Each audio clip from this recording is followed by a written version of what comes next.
It is 7:04 on your Sunday morning. Somebody was just asking whether or not we wanted to really get into what the problem is with our Toronto Maple Leafs. I don't know if we have that much time. We're only on till 9 o'clock.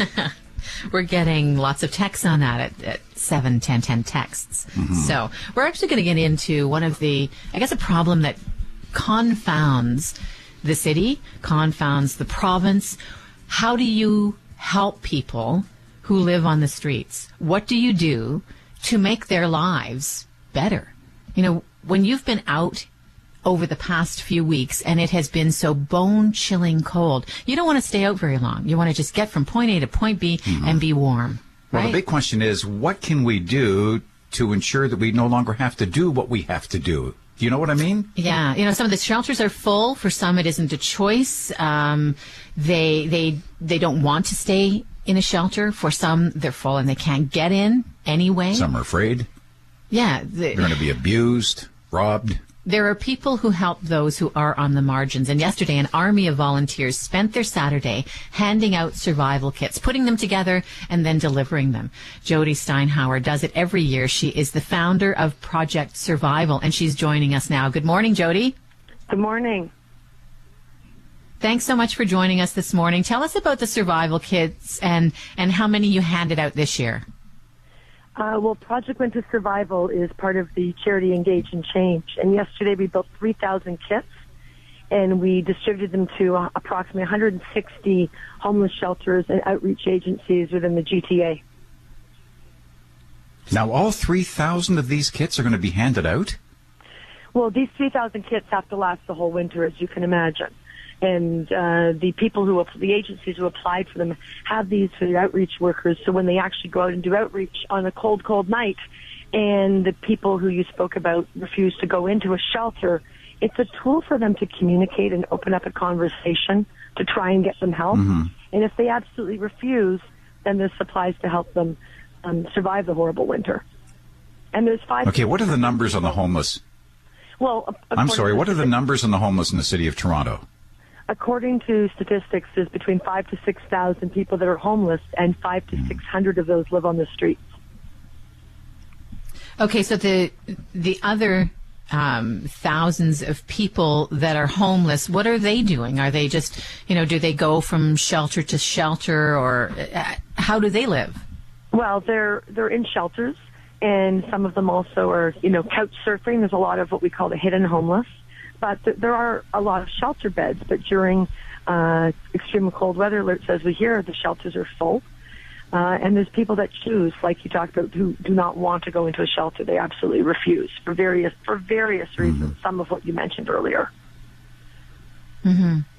Do you think they should have that option, or should you, to me, it just doesn't seem like it should be an option that at minus 25 you're sleeping on a grate. If you're there, I think you must have a mental health issue. And really, if we were kind and compassionate, we wouldn't let you sleep there.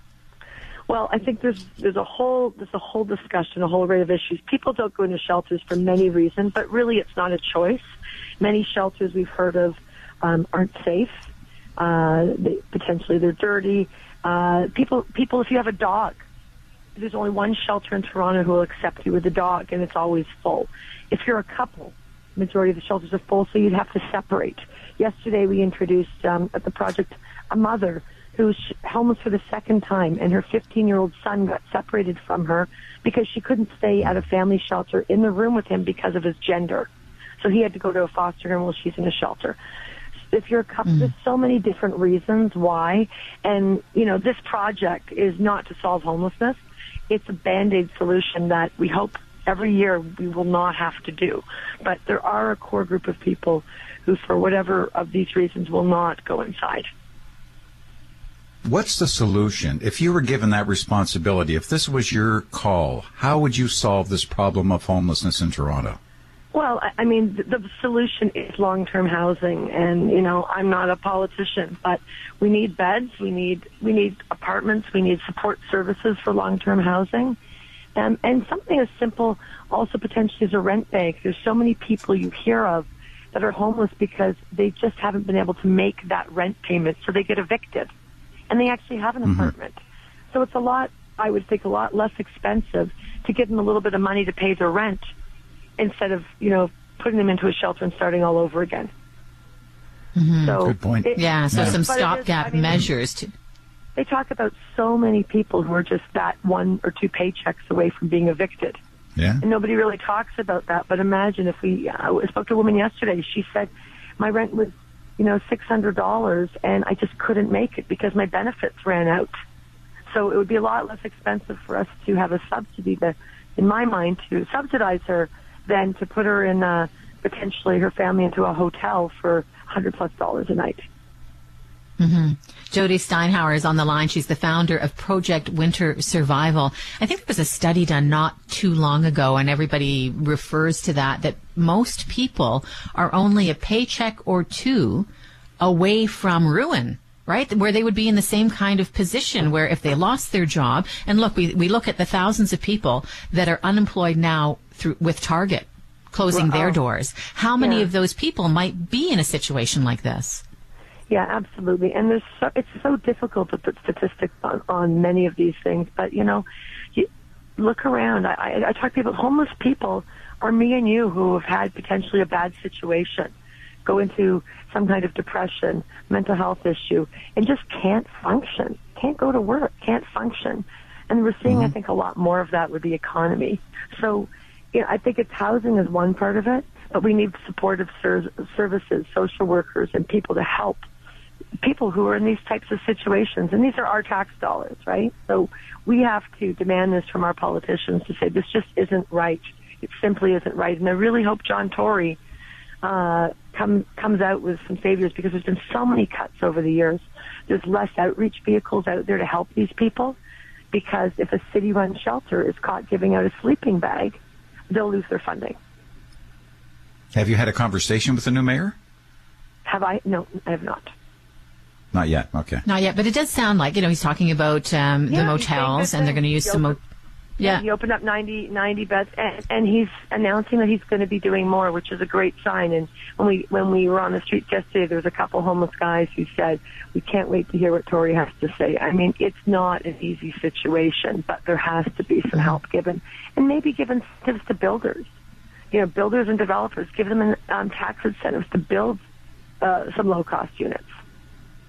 Mm-hmm. Now, Jody, when you started this, when you started this Project Winter Survival, did you think that you were going to be doing it 16 years later?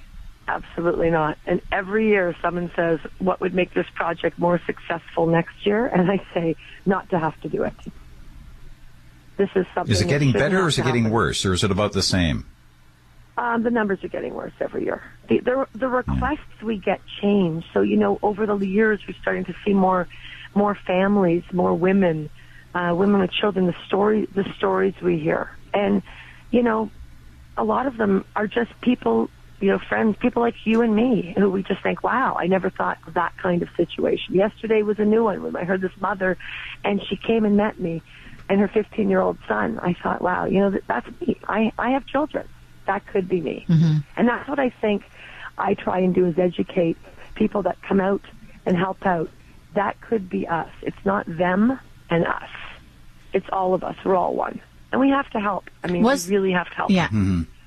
Jody, was there one story 16 years ago that started all of this, that you said, I have to do something, and yes, okay, it's a stopgap measure, and we put these kits together just to help people while they're out in the freezing cold on the streets. But was there one that stays with you all these years?